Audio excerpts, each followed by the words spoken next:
샬롬. 오늘 하나님 말씀은 고린도후서 4장 7절로 10절까지의 말씀입니다. 우리 함께 합독하시겠습니다. 우리가 이 보배를 질그릇에 가졌으니 이는 능력의 힘이 큰 것이 하나님께 있고 우리에게 있지 아니함을 알게 하려 함이라. 우리가 사방으로 우겨쌈을 당하여도 쌓이지 아니하며 답답한 일을 당하여도 낙심하지 아니하며 핍박을 받아도 버림받지 아니하며 거꾸로 뜨림을 당하여도 망하지 아니하고 우리가 항상 예수 죽인 것을 몸에 짊어짐은 예수의 생명도 우리 몸에 나타나게 하려 함이라. 아멘. 말씀 제목은 성숙한 믿음입니다. 어떤 목사님이 미국 여행하고 나서 쓴 글을 읽은 적이 있습니다. 미국에서 어느 교인 댁에 체류했는데 어느 날 그 부부와 함께 파티에 참석하게 되었습니다. 남편 집사님은 사무실에서 파티 장소로 가고 목사님은 부인 집사님과 함께 가기 위해서 거실에서 기다리고 있었습니다. 바로 그때 집사님이 정장을 하고 나왔는데 집사님의 목에서 멋진 목걸이가 번쩍거렸습니다.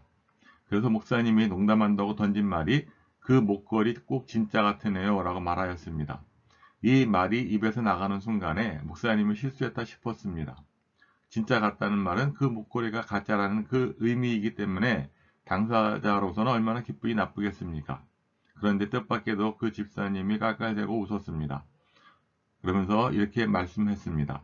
목사님, 이게 가짜이니 어떻게 하셨습니까? 하면서 말입니다. 집사님은 진짜 보석은 집에 두고 외출할 때는 주로 모조품을 사용한다고 하였습니다. 집사님의 말에 목사님은 중요한 것을 깨닫게 되었습니다. 그래서 오늘 우리에게 주시는 교훈의 첫 번째를 살펴보겠습니다. 진짜를 가진 사람은 상처받지 않는다는 것입니다. 예를 들어서 진짜를 가진 사람의 마음은 부자에게 가난뱅이라고 해도 그 부자는 상처받지 않을 것입니다. 그렇지 않습니까? 그러나 정말 가난한 사람에게 가난뱅이라고 하면 아마도 깊이 큰 상처를 받을 것입니다. 왜냐하면 가난해지기까지의 과정이 어떠하든지 현재의 자신의 초라한 모습을 바로 인정할 수밖에 없기 때문일 것입니다.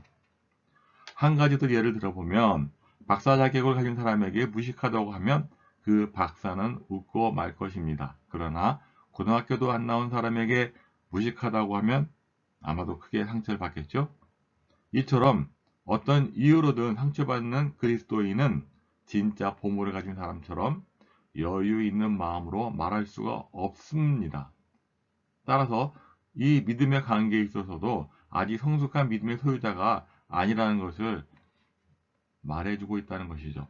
그래서 주님은 우리에게 이렇게 말씀하십니다. 상처받지 않도록 갑옷을 입으라고 말이죠. 내 마음 안에 내주하시는 능력의 주님을 의지하라고 말입니다. 그래서 성숙한 믿음을 가지라고 우리에게 말씀하고 있습니다. 진짜 보석을 가진 사람처럼 말입니다. 가짜라고 말을 들어도 상관하지 않습니다. 진짜를 갖고 있기 때문입니다. 고린도후서 12장 9절 말씀을 우리 함께 합독합니다. 나에게 이르시기를 내 은혜가 네게 족하도다. 이는 내 능력이 약한 데서 온전하여짐이라 하신지라. 그러므로 도리어 크게 기뻐함으로 나의 여러 약한 것들에 대하여 자랑하리니 이는 그리스도의 능력이 내게 머물게 하려 함이라. 아멘. 우리는 잘 아는 말씀이 있습니다. 지피지기의 믿음을 말하는 그런 신학자가 있는데요. 이 지피지기의 뜻을 우리가 한번 풀어보자면 손자병법 모공편에 지피지기 백전불태라는 말이 있습니다. 즉 적을 알고 나를 알면 100번 싸워도 위태롭지 않다라는 말입니다. 한자로는 알지자와 저피자를 씀으로 인해서 적이 아니라 저쪽 상대라는 말을 말하고 있습니다. 그래서 성숙한 믿음을 위해서는 믿음의 대상인 하나님을 알고 또 나를 알아야 합니다. 한마디로 지피지기의 믿음을 가져야 한다라고 우리에게 가르쳐주고 있습니다. 하나님께서는 창조주시고 나는 피조물이라는 사실을 우리는 잘 알아야만 합니다. 문제는 현실 속에서 하나님과 내가 어떤 관계로 살아가고 있느냐 하는 것입니다. 바울은 고린도후서 12장 9절 말씀에서 고백하는 것처럼 나의 약한 것으로 인해 그리스도의 능력이 내게 머물게 하려 한다라고 말씀하고 있습니다. 또 이것으로 인해서 또한 크게 기뻐합니다 라고 설명하고 있고요. 그 이유에 대해서도 말씀하고 있습니다. 하나님의 은혜로 내게 채우시기 때문이다 라는 거죠. 하나님의 은혜로 우리는 채워진 관계입니다. 이것을 놓친다면 내가 주인된 삶을 살게 되는 것이고 또한 하나님과는 관계가 없다는 것이 됩니다. 고린도후서 4장 7절 말씀을 우리 함께 합독합니다. 우리가 이 보배를 질그릇에 가졌으니 이는 능력의 힘이 큰 것이 하나님께 있고 우리에게 있지 아니함을 알게 하려 함이라. 아멘. 이 말씀을 보면요, 보배와 질그릇이 나옵니다. 이때 보배는 하나님, 또 질그릇은 나 자신을 의미하고 있습니다. 에노스라는 히브리어가 있습니다. 이는 인간이란 뜻으로 히브리어 사전에 의하면 첫째 뜻은 죽을 수밖에 없는 존재이고 둘째의 뜻은 깨어지기 쉬운 존재로 기록하고 있습니다. 이 에노스는 인류, 인간, 사람을 뜻하지만 약하고 깨지기 쉬운 존재라는 뜻입니다. 결국 에노스는 하나님의 은혜가 아니면 할 수 없는 존재다 라고 우리에게 가르쳐주고 있습니다. 질그릇처럼 잘 깨지는 우리는 작은 유혹에도 깨집니다. 또 희련의 바람이 살짝만 불어도 무너지고, 그런 우리는 영락없이 질그릇이라는 것입니다. 그런데 형편없는 질그릇에 지나지 않는 내 속에 천지를 창조하신 하나님께서 계신다는 것입니다. 이것이 하나님과 나와의 관계입니다. 이 지피지기를 알면 우리의 삶은 달라질 수밖에 없습니다. 우리 삶의 그 변화는 예수님을 따라 닮아가는 삶의 변화를 말합니다. 고린도후서 4장 8절 9절 말씀을 우리 함께 합독합니다. 우리가 사방으로 우겨쌈을 당하여도 쌓이지 아니하며 답답한 일을 당하여도 낙심하지 아니하며 핍박을 받아도 버림받지 아니하며 거꾸로 뜸을 당하여도 망하지 아니하고. 아멘. 이제 우리가 어떤 상황을 만난다 할지라도 우리는 담대하게 두려움을 이기고 살아갈 소망이 있습니다. 천지를 창조하신 하나님께서 우리 안에 계시기 때문입니다.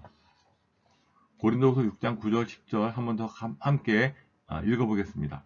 운명한 자 같으나 유명한 자여, 죽는 자 같으나 보라, 우리가 살고 징계받는 자 같으나 죽임을 당하지 아니하고 근심하는 자 같으나 항상 기뻐하고 가난한 자 같으나 많은 사람을 부유하게 하고 아무것도 없는 자 같으나 모든 것을 가진 자로다. 아멘.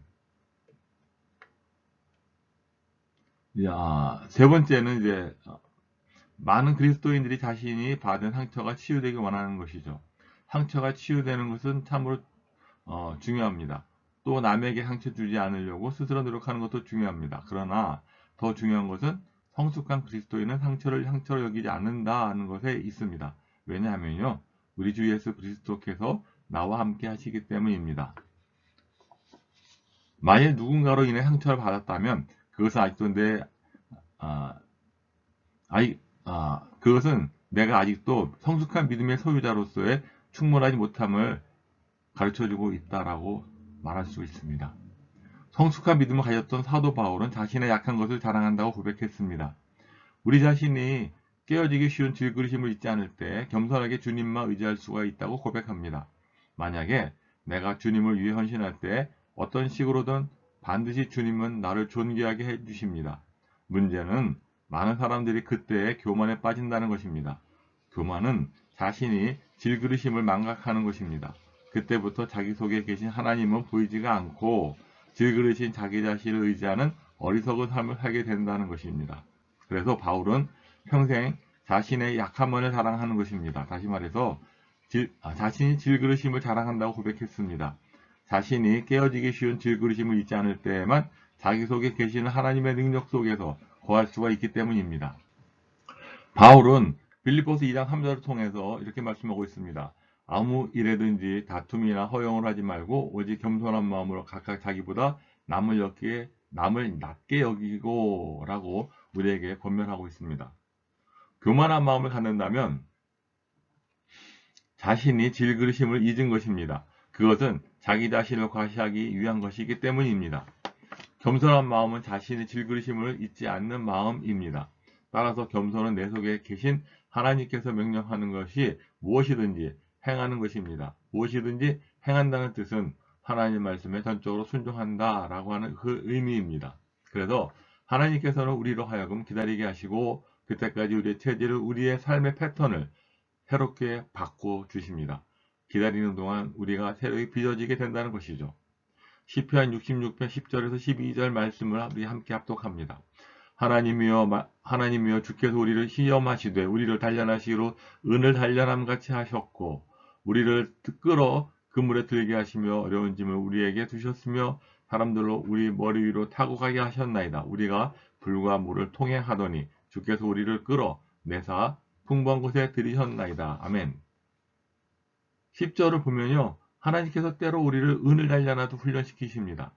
하나님께서 자신들에게 주시는 고난이나 시험을 실족시키려는 데 목적이 있는 것이 아니라 단련하고 훈련시켜 성숙한 하나님의 사람으로 만드는 데 있음을 밝히고 있습니다. 은장색의 은을 단련할 때는요. 은을 완전히 녹여서 불순물을 제거하는 것입니다. 하나님께서도 그처럼 우리의 인격과 자존심을 완전히 해체시킬 때가 있습니다. 내 안에 박혀있는 불순물을 뽑아내 주시기 위함입니다. 그땐 너무나도 힘들고 어렵다라는 것을 느낄 수가 있습니다. 그러나 하나님이 함께 하실 때 그 믿음을 우리는 놓치지 않는다면 그 일에 대해서 승리할 수가 있다는 것이죠. 시편의 시인은 하나님께서 그의 사랑하는 백성을 은을 단련하듯이 시험한다고 묘사함으로써 자신들에게 임하는 시험조차 그들을 연단시키기 위한 하나님의 은혜의 한 방편임을 분명히 말씀하고 있습니다.